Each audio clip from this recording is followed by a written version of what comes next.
Victor Wembanyama did not win the MVP.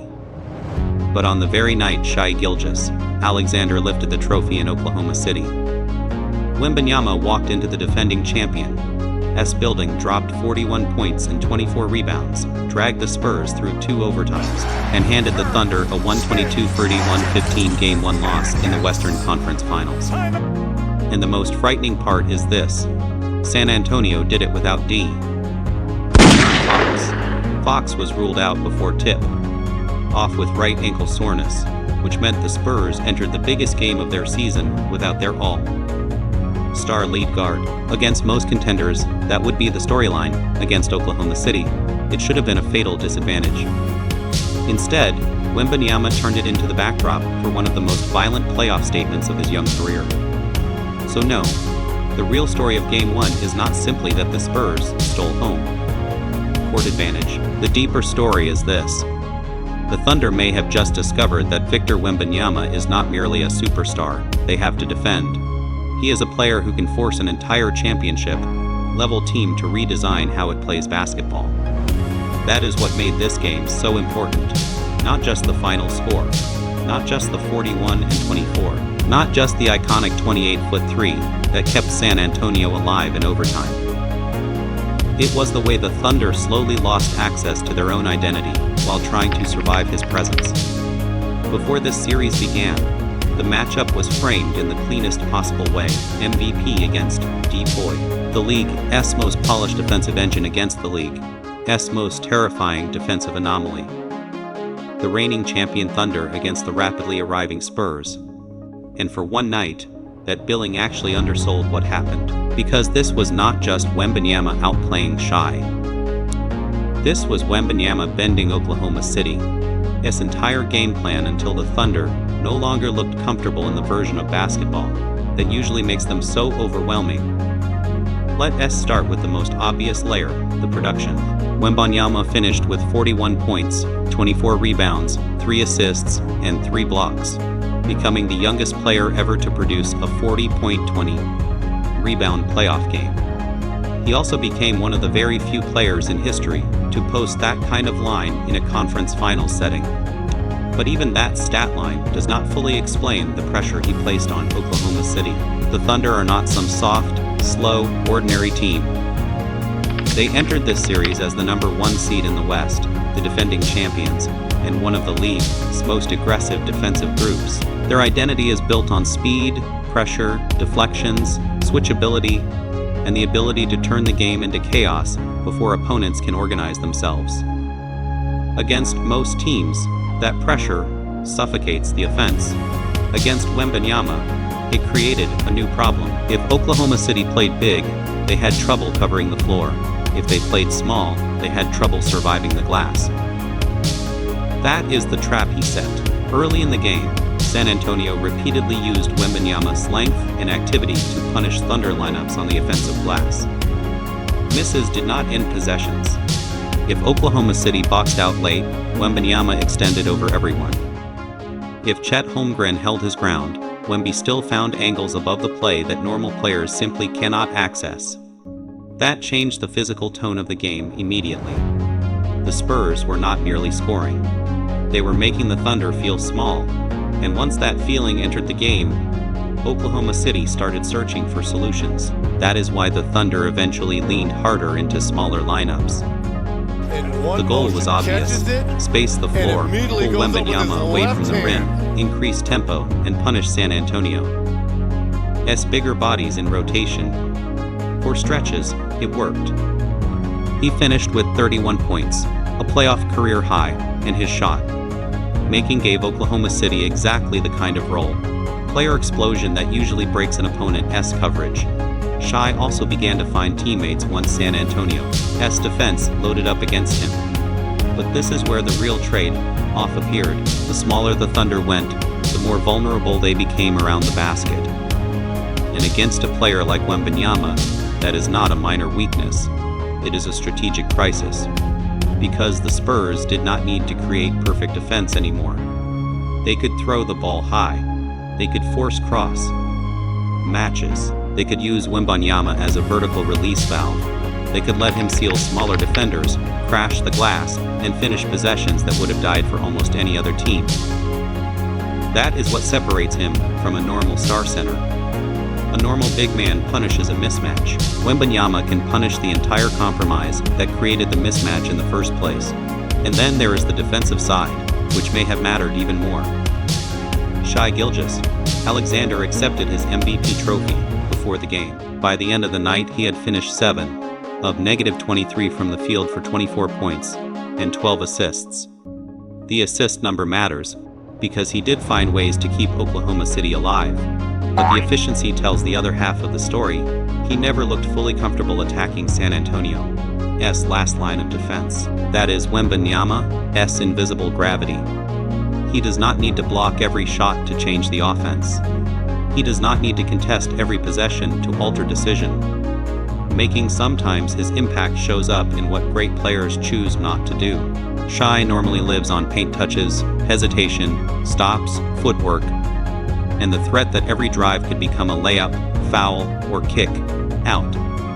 But with Wembanyama lurking behind the first layer of defense, those driving windows never feel normal. The angle looks open, then it disappears. The floater looks available, then the release point becomes uncomfortable. The layup is technically there, but the timing feels wrong. That hesitation is enough. And when an offense built on precision starts hesitating, everything downstream gets harder. This is also why the game cannot be reduced to Shai had an off night. Yes, he missed shots. Yes, some of those misses were makeable. Yes, Oklahoma City will feel it left chances on the table, but the reason those possessions felt different is that San Antonio made the Thunder play above and around Wembanyama all night. That is not random variance. That is defensive architecture. The Thunder were not just missing. They were being pushed away from their preferred geometry, and still, Oklahoma City nearly won. That matters too, because the Thunder did what champions do. They adapted, they fought, and they kept forcing San Antonio to answer one difficult possession after another. By the first overtime, Oklahoma City had gained control of the emotional rhythm. The Thunder created a 3-point cushion. The arena was ready to explode. This was the moment when Game 1 could have become another classic story about the defending champs surviving a scare. Then Wembanyama pulled up from 28 feet and tied the game. Not a broken possession. Not a desperate heave with no thought behind it. A clean, confident, cold-blooded decision from a 7-foot -4 player who understood that the series itself was sitting on that release. That shot is going to live in highlight packages for years. But analytically, what matters is what it revealed. The Thunder had spent the entire night trying to decide where to defend Wembanyama in the paint, in pick and pop space, on the roll, on the offensive glass. Then, in the biggest moment of the night, he reminded them that the answer might be everywhere. That is why defending him feels so unnatural. He is not just difficult because he is tall. He is difficult because his offensive map does not obey normal positional rules. And after that shot, the second overtime no longer felt like Oklahoma City escaping. It felt like San Antonio had stolen the emotional center of the game. Rookie Dylan Harper attacked with fearlessness. He finished with 24 points, 11 rebounds, 7 steals, and 6 assists, becoming the only rookie besides Magic Johnson to produce that kind of statistical profile in a conference finals game. Without Fox, the Spurs desperately needed another ball handler to absorb pressure. Harper did more than survive. He tilted the game. That is another part of the Spurs Game 1 statement that deserves attention. This was not a one-man circus. Wembanyama was the sun, clearly. Everything revolved around him. But San Antonio's young guards did not disappear under pressure. Harper gave them downhill aggression. Stephen Castle handled big moments. Julian Champagny hit timely threes. The Spurs did not just watch Wembanyama rescue them. They responded to the gravity he created. That is what made the win feel bigger than a single superstar explosion.